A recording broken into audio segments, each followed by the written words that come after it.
Jeep, Dodge, and Ram for providing this Durango and this Grand Cherokee for us to review today. Now, this is a Durango GT. If you come up closer, you can look under the hood. Under the hood is a 3.5 liter, is a 3.6 liter Pentastar V6 engine capable of 260-ish horsepower and 200 and like, I think it's 200 like 90 something horsepower and 260 pound-feet of torque. They always change it from vehicle to vehicle, so it varies. Like I know in the 300s, they kind of tweak it to make more power. On the Grand Cherokee's end, we have the same exact 3.6 liter Pentastar V6 engine. Now, I did this comparison because these vehicles are basically both on the same platform. This one has been updated more, but this one has a third row. So now I'm comparing to see which one is better. Now, I'm trying to make this video as least biased as possible. So in your top and your bottom left or right corner, there'll be a score for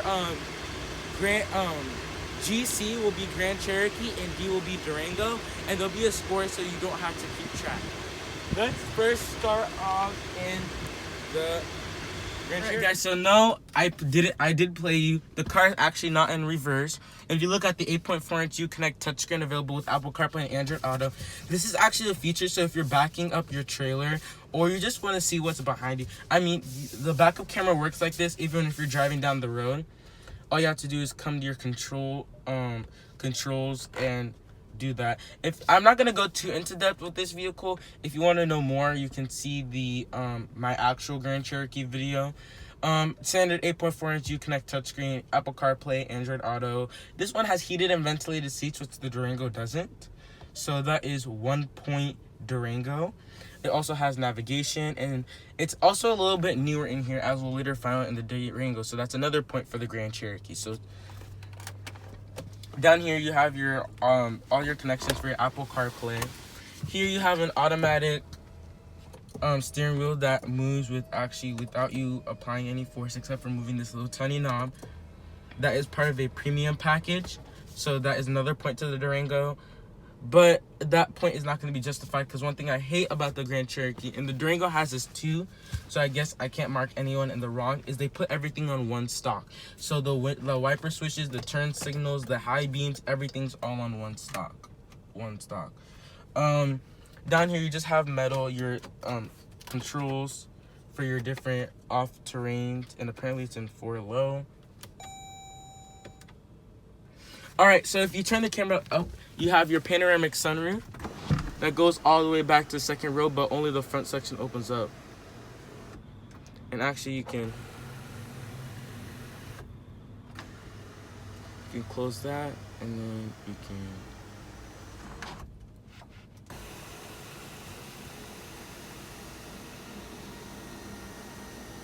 and then that closes up.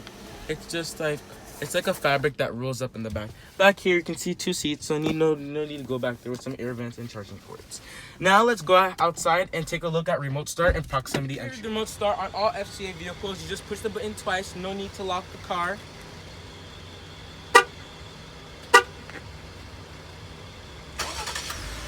And the car, that you can instantly hear that engine. So now coming over on this side, as you can clearly see, the car is locked. I'll press the lock button for you guys. I'm gonna put the key in my pocket. This car actually has a nice feature called proximity entry, which the Durango has too, and the Durango has remote start too. Is where I can just take my hand and the door automatically unlocks. To lock, I just push the button and it unlocks. Moving back here, the car detects the keys, so the trunk will open. Back here is a nice amount of space. This vehicle retails for $48,030. So now we're gonna do our standard Charles trunk test, where I'm gonna get in the trunk and we're gonna see if it closes or not.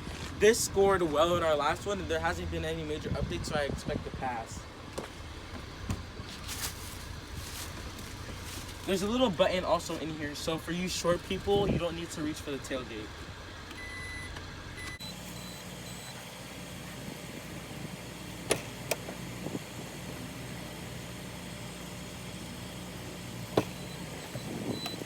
One thing that Jeep definitely needs to add is it doesn't have a hands-free tailgate.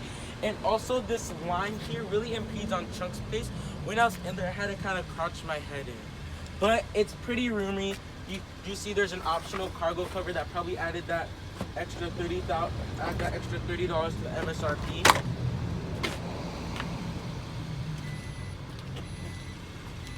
And that was the end of our Grand Cherokee portion. Now let's move on to the Durango. So taking a look here at the infotainment, it's a little bit more dated in here.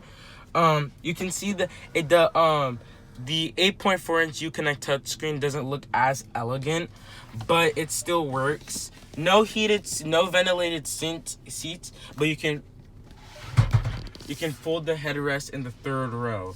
This also has that same backup camera feature, but I feel like the Grand Cherokee has a little bit higher quality. For 2019, the Durango did get standard blind spot monitoring, and it also got the Durango and Grand Cherokee also got rear backup assist. So if you're backing up and you don't know that something's behind you, even though there's a clear backup camera behind you, and the sensors keep beeping, it will eventually stop for itself. Again, the same one signal star. This one has halogen headlights, which the other one has HIDs. So that's another point Grand Cherokee.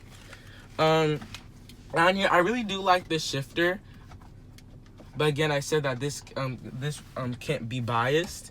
So you have your standard navigation and everything. However, I will give the Durango a point right off the gate for offering the third row. Let's go ahead and take a look at the second and third row. So here in the second row, plenty of comfort. You do have heated seats back here, 2-stage, USB ports, and a 12 volt power outlet. That's the same thing in the Grand Cherokee. Down here, there is no middle seat except for on the base model. The base model is 5, but you have cup holders, you have armrests. Now going to the back, we'll do our trunk testing later. You can see these are your 2 armrests. There's 2 seating back here, 2-person seating back here. Now I am around 5'10". I have like about this much knee room and about this much headroom. So I guess I could sit here comfortably. It's not the best. There are overhead air vents, so you can fold the headrest. Now let's go ahead and do the Charles trunk testing. Now before we do the Charles trunk testing, one thing I want to know is these seats do not move. You always have to go through the aisle. Now onto the Charles trunk testing, proximity entry, and remote start. Now back here, I will give a word of point the Durango point, as it does look better. I will award the Drango point as it was look better. Same clamshell opening. Let me go back in and turn off the vehicle.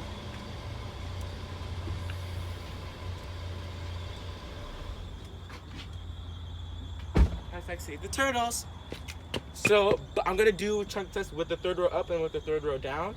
So but like I said before, the Durango does get an extra point because it does look cooler. Now stepping into the trunk.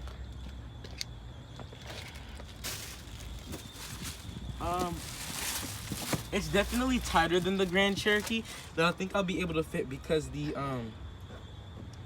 there's not as much of a curve. So we're gonna go ahead and close the trunk.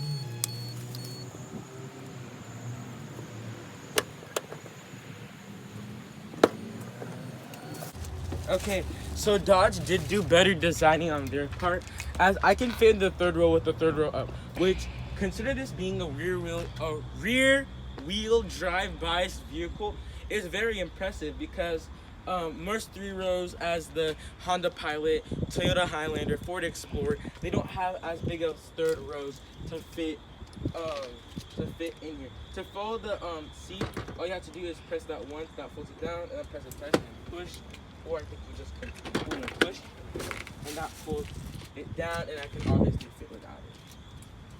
Now let's take a look at remote start. The key fobs are actually identical. The only thing that can tell them apart is the badging on the back. But other from that, if you were to cover these up, I wouldn't know which one is which, even though this one is the Dodge and this one is the Jeep, because I saw the logos on the back. Taking a look at the Dodge key fob, remote start, same thing.